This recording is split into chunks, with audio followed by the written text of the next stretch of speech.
تو instant relief پہ belief رکھیں، انسٹنٹ ریلیف پہ ایمان رکھیں، لوگوں کے ساتھ کمپیریزنز نہ کریں، اس کو تو انسٹنٹ ریلیف نہیں آیا تھا، وہ تو کب سے دعا کر رہا ہے، یہ ہو گیا، نہیں، ہر ایک کا کیس ڈیفرنٹ ہے، پتہ نہیں اس نے کیسے دعا کی تھی۔ آپ انسٹنٹ ریلیف پہ توکل رکھیں، آئے گا، اللہ تعالیٰ دے گا، میرا رب کہیں نہ کہیں سے انتظام جو ہے وہ ضرور کرے گا۔ اس کے بعد نبی صلی اللہ علیہ وسلم نے خود بتایا کہ اللہ کے نبی صلی اللہ علیہ وسلم جو ہے وہ چلتے گئے اور ہی ریچڈ کرن المنازل۔ کرن المنازل یہ وہاں کا میقات ہے، طائف سے تھوڑا سا آپ آگے جائیں، یہ میقات سمجھتے ہیں نا جہاں سے احرام باندھا جاتا ہے، ٹھیک ہے، یہ وہاں پہ اس وقت میقات ہے۔ اور اللہ کے نبی صلی اللہ علیہ وسلم نے اوپر دیکھا تو اوپر ایک کلاؤڈ تھا جو اللہ کے نبی صلی اللہ علیہ وسلم کو شیلٹر دے رہا تھا، اگین انسٹنٹ ریلیف، ٹھیک ہے نا، اللہ کی طرف سے میسج آ گیا کہ وَلَسَوْفَ يُؤْتِيكَ رَبُّكَ فَتَرْضَىٰ، تیرا رب تجھے جلدی راضی بھی کر دے گا۔ تو انسٹنٹ وہ جو کلاؤڈ دیکھا وہ شیلٹر دے رہا تھا، اور پھر انہوں نے دیکھا کہ جبرائیل علیہ السلام تھے، اور انہوں نے پھر یہ ساری کنورسیشن کی کہ ماؤنٹینز کا فرشتہ میرے ساتھ ہے، وہ میں آپ کو بتا چکا ہوں۔ اس سارے واقعے سے ہمیں بڑے لیسنز ملتے ہیں، وہ باری باری میں آپ سے شیئر کرتا ہوں۔ سب سے پہلا لیسن ہے دی ہارش ٹرائلز آور پروفٹ صلی اللہ علیہ وسلم فیسڈ، یعنی کتنے کٹھن مرحلوں سے ہمارے نبی گزرے، کتنے کٹھن ٹرائل سے ہمارے نبی گزرے۔ اس سے ثابت ہوتا ہے کہ اللہ تعالیٰ جن لوگوں سے محبت کرتا ہے اللہ انہیں ٹیسٹ بھی کرتا ہے، اللہ انہیں ٹرائی بھی کرتا ہے، کیونکہ اللہ تعالیٰ دیکھنا چاہتا ہے کہ یہ میرا بندہ کیسے ریئیکٹ کرے گا، تاکہ اس کا ریئیکشن مثال بنے آنے والے لوگوں کے لیے۔ بہت بڑی بات ہے اگر آپ اس پہ غور کریں، وہ بندہ پھر مثال بن جاتا ہے آنے والے لوگوں کے لیے۔ حضرت مریم کا صبر مثال ہے دنیا کی تمام عورتوں کے لیے، ٹھیک ہے نا، اسی طرح تمام انبیاء کا صبر وہ مثال ہے آنے والے تمام لوگوں کے لیے۔ لیکن دین اگین یہی کہ آسانی مانگنی چاہیے، اللہ تعالیٰ آسانی ہی دے۔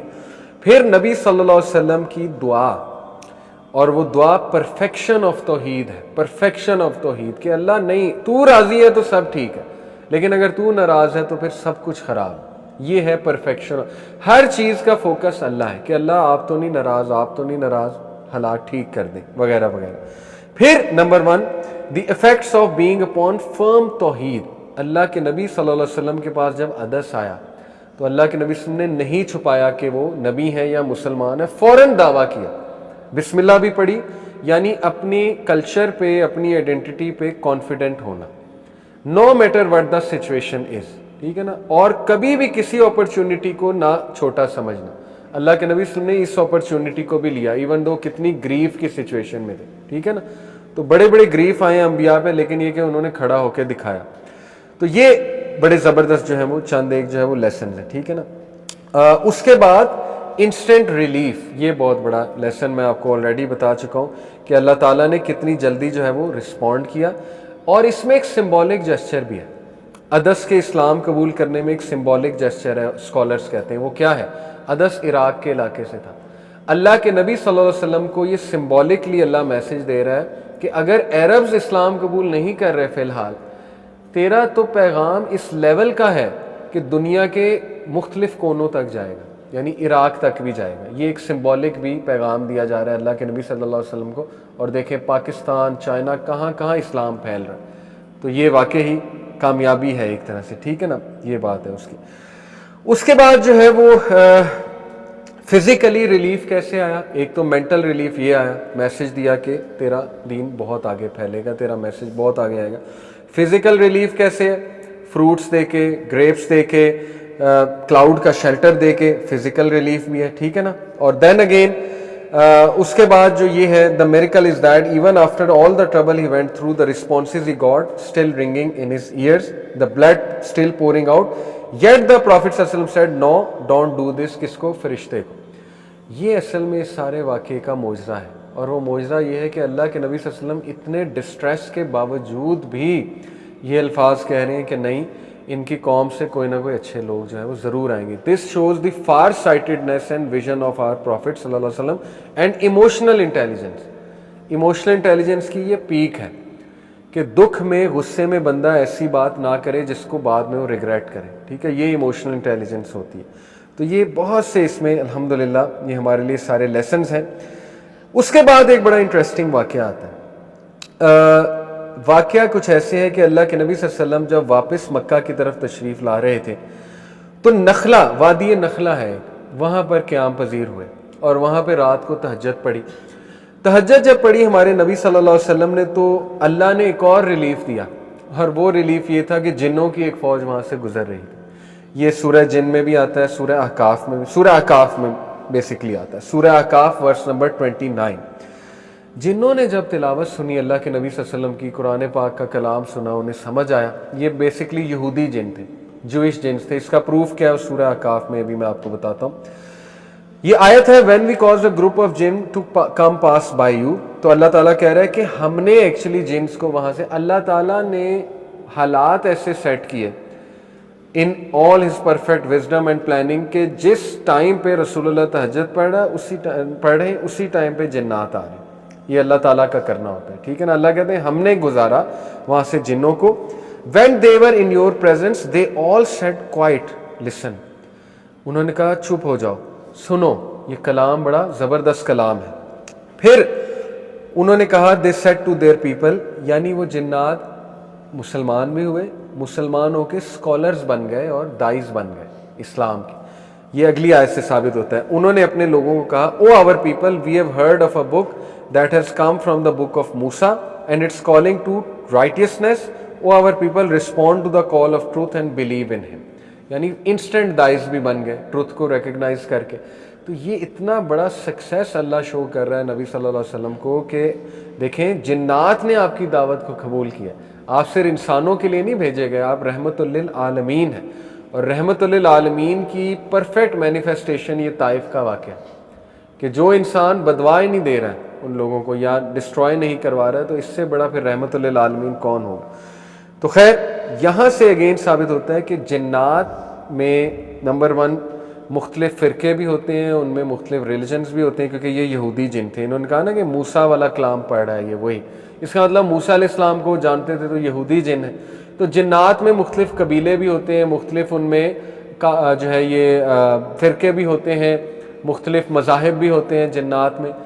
ہندو جنس بھی ہوتے ہیں, کرسچن جنس بھی ہوتے ہیں, مسلمان جن بھی ہوتے ہیں. جنات ہماری طرح ایک مخلوق ہے. پھر جنات کے حوالے سے دیکھیں کئی واقعات آتے ہیں کہ اللہ کے نبی صلی اللہ علیہ وسلم نے جنات کو بھی دعوت دی. ایک تو وادی نخلا کا واقعہ تو بہت کلیئر ہے. اس کے علاوہ ابن مسعود ایک اور واقعہ بیان کرتے ہیں. ابن مسعود کہتے ہیں کہ ایک بار رسول اللہ صلی اللہ علیہ وسلم اچانک ڈسپیئر ہو گئے مکہ سے. ہم لوگ بہت پریشان ہوئے, اللہ کے نبی صلی اللہ علیہ وسلم کو ڈھونڈنے لگ گئے.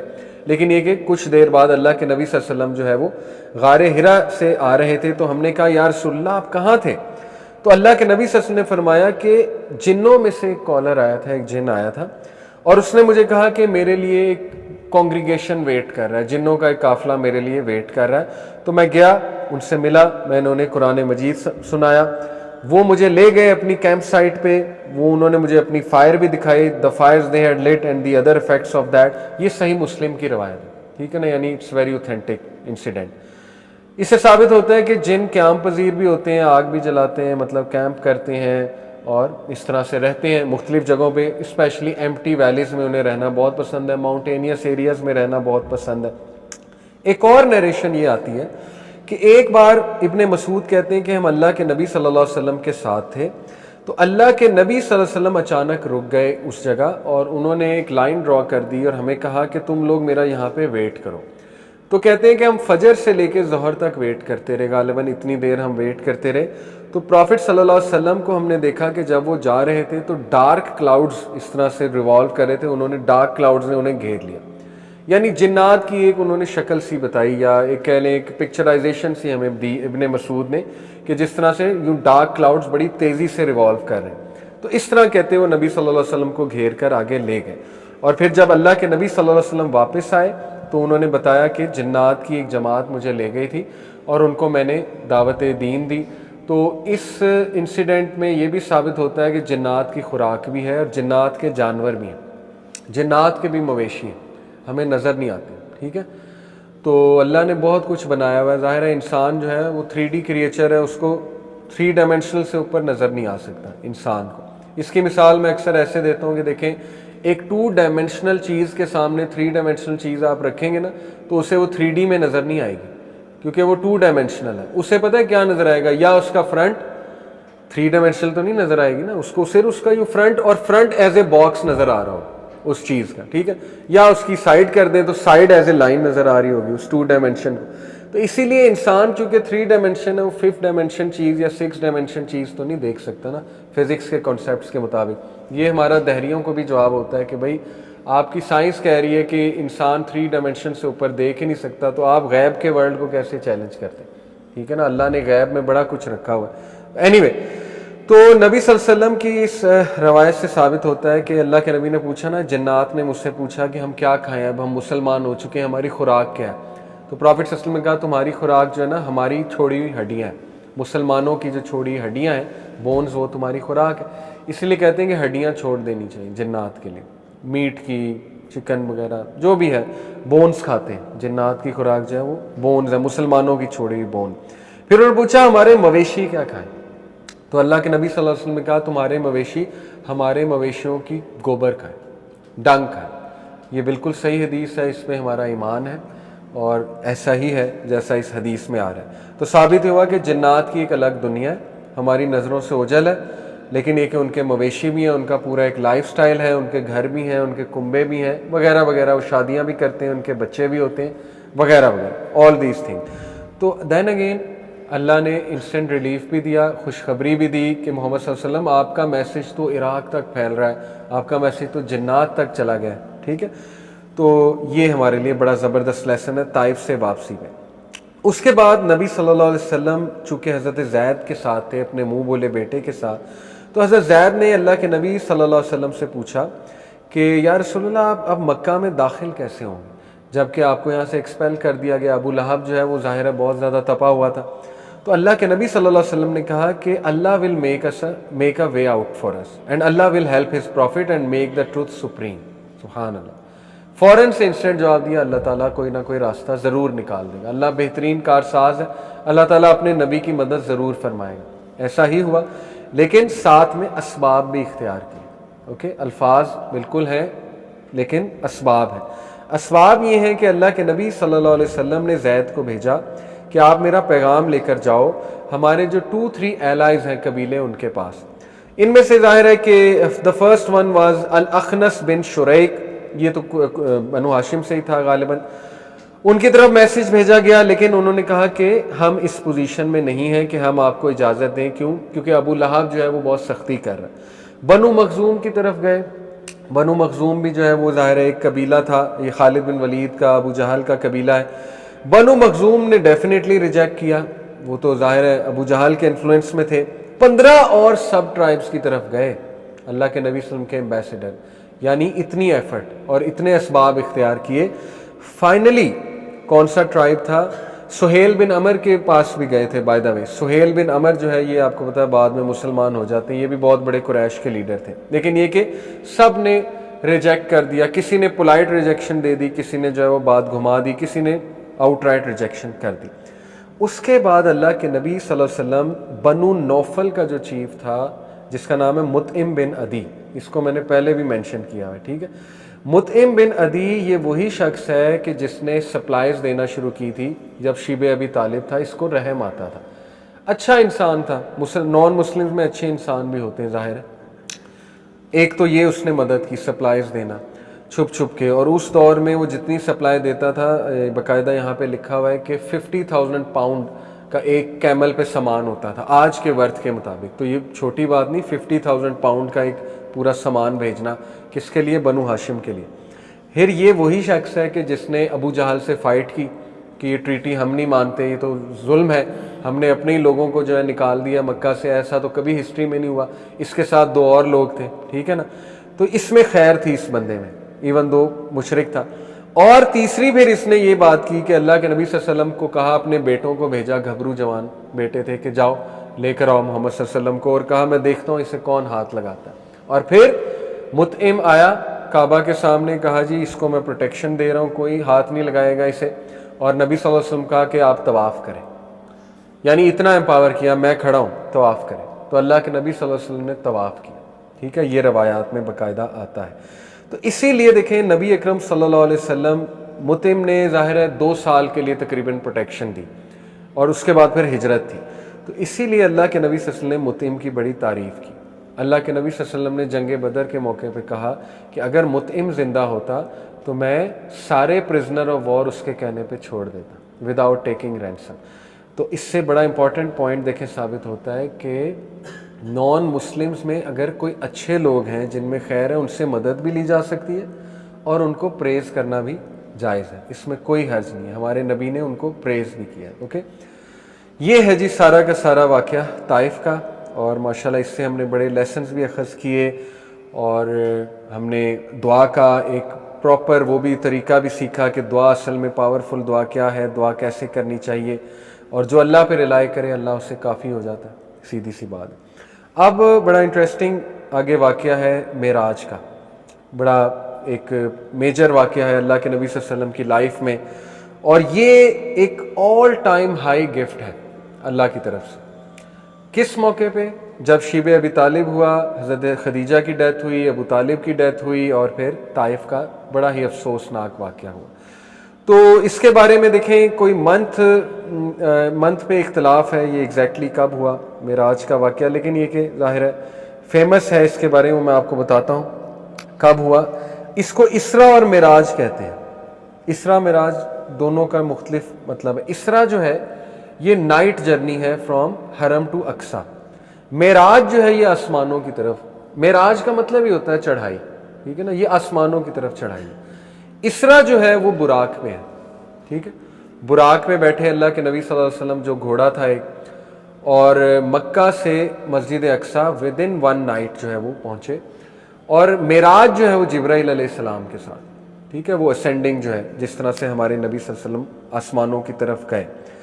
تو واقعہ کچھ ایسے ہے کہ پہلی تو بات یہ جو اسرا اور معراج کا واقعہ ہے نا, یہ اصل میں سورہ الاسراء میں بھی مینشنڈ ہے, وہ ابھی میں آپ کو ورس دکھاتا ہوں, اور یہ سورہ نجم میں بھی مینشنڈ ہے, ٹھیک ہے. یہ 2 سورج میں قرآن میں مینشنڈ ہے مختلف پہلوؤں سے. جہاں تک بات ہے سورہ الاسراء کی, تو اس کی میں آپ کے سامنے آیت رکھتا ہوں. سبحان الذی اسری بعبدہ لیلا من المسجد الحرام الی المسجد الاقصی الذی بارکنا حولہ لنریہ من آیاتنا انہ هو السمیع البصیر. پاک ہے, بابرکت ہے وہ ذات جو اپنے عبد کو بعبدہ, اپنے عبد کو لے گیا ایک رات میں, کہاں, من المسجد الحرامی الی المسجد الاقصی, مسجد حرام سے مسجد اقصی. کس لیے؟ الذی بارکنا حولہ لنریہ من آیاتنا, اس لیے کہ ہم نے اسے دکھانے تھے اپنے بہت ہی عظیم سائنس. یہ گفٹ تھا اللہ کے نبی صلی اللہ علیہ وسلم کو کہ ہم اسے اپنے عظیم سائنس دکھائیں گے. بے شک اللہ ہیرنگ, سننے والا اور دیکھنے والا, انہ هو السمیع البصیر. بڑا انٹرسٹنگ پوائنٹ اس آیت میں ہے کہ اللہ نے نبی صلی اللہ علیہ وسلم کو نہ کہا اپنے رسول کو, نہ کہا اپنے نبی کو, نہ نام کہا کہ محمد کو لے گیا. اللہ نے کہا بعبدہ, کس کو لے گیا؟ عبد کو. عبد کون ہوتا ہے؟ سلیو آف اللہ. اس پہ ابن حجر کا ویو ہے بڑا زبردست, اور اس پہ ابن تیمیہ نے بھی کومنٹ کیا. وہ کہتے ہیں کہ اللہ تعالیٰ سورہ زاریات میں کہتا ہے کہ میں نے انسانوں اور جنوں کو نہیں بنایا سوائے اس کے کہ وہ میری عبادت کریں. تو کسی کو عبد کہنا, اللہ کا کسی کو عبد کہنا, یہ اللہ کی طرف سے آنر ہے کہ یہ وہ انسان ہے جس نے اس پرپز آف لائف کو سب سے بیسٹ فلفل کیا. پرپز آف لائف کیا؟ اللہ کی عبادت. تو یہ عبد ہے میرا. اللہ جب کسی کو عبد کہہ دیتا ہے نا, تو بس سمجھے کہ اس کی پریز اللہ کر رہا ہے کہ اس نے پرفیکشن شو کر دی ہے میری عبادت. تو یہ بہت بڑا آنر ہمارے نبی صلی اللہ علیہ وسلم کے لیے کہ اللہ نے انہیں عبد کہہ کے پکارا کہ یہ میرا عبد ہے. اوکے, اس کے بعد پھر یہی کہ ہم اسے میریکلز دکھائیں. دوسرا جو ہے یہ واقعہ سورہ نجم میں آتا ہے, ٹھیک ہے. سورہ نجم میں کیا ہے وہ آیت میں آپ کے سامنے رکھتا ہوں. The heart is not lying when he narrates what he saw. اللہ کہتے ہیں کہ اس کا دل جھوٹ نہیں بول رہا, اس کا چیسٹ جھوٹ نہیں بول رہا جو اس نے دیکھا, جو اس کے رب نے اسے دکھایا. اور وہ کیا تھا؟ Are you going to doubt what he saw? Indeed he saw him for a second time at the Sidratul Muntaha. The eyes did not go beyond their mark. He saw of the miraculous signs of his Lord. سدرۃ المنتہا پر اللہ کے نبی صلی اللہ علیہ وسلم نے جبرائیل علیہ السلام کو دوسری بار دیکھا ان کی اوریجنل شیپ میں. پہلی بار کب دیکھا تھا؟ غار حرا سے واپسی پہ, ٹھیک ہے. سدرۃ المنتہا بڑی انٹرسٹنگ جگہ ہے آسمانوں میں. پہلی تو بات یہ 7ویں آسمان کے اوپر ہے. اس کے بارے میں آتا ہے کہ اس کی جو ٹرنک ہے, ٹرنک سمجھتے ہیں نا, ٹری کا جو ٹرنک ہوتا ہے وہ 7ویں آسمان سے نکلتا ہے, اور اس کا جو آپ کہہ لیں جو وہ ہے برانچز ہیں جو اللہ کے نبی صلی اللہ علیہ وسلم نے اس کے پتے دیکھے، اس کو ایکسپلین بھی کیا کہ یہ ٹری عجیب و غریب کلرز کا تھا۔ اللہ کے نبی صلی اللہ علیہ وسلم نے کہا میں نے ایسے کلرز کبھی نہیں دیکھے دنیا میں، اس کے جو کلرز تھے اس ٹری کے۔ پھر یہ کہ اس کے جو پتے تھے وہ ہاتھی کے کان غالباً آتا ہے، یا اس کو بیری کا درخت بیسکلی کہا جاتا ہے نا، اس کو تشبیہ دی گئی ہے اس سے، کیونکہ بیری کا درخت بہت گھنا ہوتا ہے، وہ ٹرنک سے اگر اوپر آپ دیکھیں تو بہت زیادہ گھنا۔ تو اب اس میں مختلف تھیوریز ہیں، میں ویسے اوائڈ ہی کرتا ہوں ایسی تھیوریز کا، لیکن بہت سے لوگ اس کو لے کے کہتے ہیں یہ بلیک ہول ہے، یہ وائٹ ہول ہے، ٹھیک ہے نا۔ وہ اس لیے کہتے ہیں کہ بلیک ہول جو ہے وہ اگر آپ نیچے سے دیکھیں تو اس کو ٹری کی ٹرنک کی طرح ہوتا ہے، جو سنگولیرٹی کا ریجن ہے وہ یوں ٹری کی ٹرنک کی طرح، اور اس کے بعد اوپر یوں ہول ہوتا ہے۔ تو کہتے ہیں مے بی یہ بلیک ہول ہے یا وائٹ ہول ہے کہ ایک آسمان سے دوسرے آسمان تک جانے کا راستہ ہے۔ کچھ لوگ نے یہ بھی تھیوری نکالی کہ حضرت جبرائیل نے کہا کہ میں تو نہیں جا سکتا اس سے آگے، ٹھیک ہے نا۔ تو وہ یہ بھی تھیوری کہتے ہیں کہ لائٹ بلیک ہول میں نہیں جاتی، لائٹ ایکسکیپ ہی نہیں کر سکتی بلیک، تو وہ کہتے ہیں فرشتے چونکہ لائٹ ہیں تو اس لیے۔ لیکن یہ کہ حتمی طور پہ کچھ بھی نہیں میں کہہ سکتا، ایسی ویڈیوز آپ کو ملیں گی، اس لیے نالج میں ذرا اضافہ کرنے کے لیے میں نے بات بتا دی کہ لوگ اس کو پروو کرتے ہیں کہ سدرۃ المنتہا بلیک ہول ہے یا وائٹ ہول ہے۔ White whole actually black hole کا اپوزٹ ہوتا ہے، تو وہ آپ خود پڑھ سکتے ہیں، ریسرچ کر سکتے ہیں۔ لیکن اینی وے سدرۃ المنتہا اللہ کے سائنز میں سے ایک بہت بڑا سائن تھا جو اللہ کے نبی صلی اللہ علیہ وسلم کو دکھایا گیا۔ سدرۃ المنتہا کے اوپر جنت ہے، کیا اس کے اوپر نکلتے ہی سدرۃ المنتہا کو کراس کرتے ہی جنت ہے۔ جنت پھر عرش ہے اللہ کا اوپر، ظاہر ہے جنت الفردوس عرش کے بالکل نیچے ہے۔ تو یہ سارے لیولز اللہ سبحانہ و تعالیٰ نے اپنے نبی کو دکھائے۔ اور آپ یہ یاد رکھیں کہ ہمارے نبی نے جبرائیل علیہ السلام کے ساتھ جو ہے وہ جبرائیل علیہ السلام نے ان کا دل دوبارہ سے دھویا، یہ پتہ ہے نا آپ کو معراج کے سفر میں، بیفور اٹ سٹارٹس زمزم کے ساتھ دھویا۔ پہلی بار کس لیے دھویا تھا؟ اس میں سے بلیک سپاٹ نکالنے کے لیے، ٹھیک ہے۔ دوسری بار کس لیے دھویا؟ اس میں بہت سے اسکالرز کے ویوز ہیں، ابن قیم کا بھی ویو ہے اس پہ۔ وہ کہتے ہیں کہ اصل میں یہ والا غسل دینا دل کو اس لیے تھا کیونکہ جو چیزیں ہمارے نبی دیکھنے جا رہے تھے نا وہ عام انسان برداشت نہیں کر سکتا۔ اگر وہ عام انسان دیکھتا وہ پاگل ہو جاتا، کریزی ہو جاتا۔ مطلب آپ سوچیں یہ ٹریول، انٹر گلیکٹک ٹریول کس سپیڈ پہ ہوگا، آسمانوں کو دیکھنا، سدرۃ المنتہا کو دیکھنا، ایسی ایسی چیزیں دیکھنا جو انسانی آنکھ جو ہے برداشت نہیں کر سکتی۔